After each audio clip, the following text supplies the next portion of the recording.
Good morning বন্ধুরা, তোমরা সবাই কেমন আছো? আশা করছি খুবই ভালো আছো। আমি কিন্তু এখন আছি বকখালির জঙ্গলে। যে বকখালির জঙ্গল দেখার জন্য তোমরা এত দূর দূরান্ত থেকে ছুটে চলে আসো শুধুমাত্র জঙ্গল, বন, গাছপালা এইগুলোই দেখার জন্য, নদীর ঢেউ দেখার জন্য, নদীর বালি দেখার জন্য।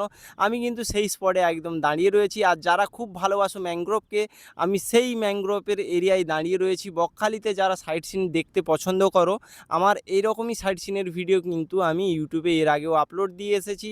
তোমাদেরকে শুধুমাত্র আমি ভিডিওর মাধ্যমে এটাই ইনফরমেশানটা দিতে চাই যে কোথায় গেলে সুবিধা হবে, কোন কোন সাইট সিন আছে। অনেকে বাইকে করেও আসে, অনেকে গাড়িতে করেও আসে, তাদের জন্য আমি ভিডিও বানিয়ে থাকি যে কোন পথ থেকে ঢুকলে ভালো হবে, কোন পথ থেকে ঢুকলে কোন জায়গায় যেতে পারবে, তার জন্যই কিন্তু ভিডিও বানানো। তো যাই হোক, যারা নতুন এসেছো কিংবা যারা আগে থেকে আছো, যারা নতুন এসেছো আমার চ্যানেলটাকে সাবস্ক্রাইব করে নেবে।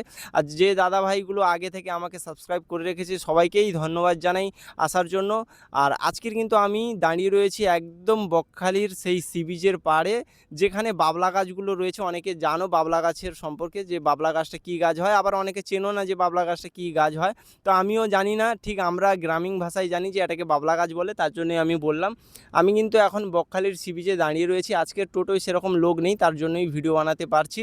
তোমরা এভাবেই এই ছোট্ট চ্যানেলটিকে, এই ছোট্ট ভাইটিকে একটু সাপোর্ট করো।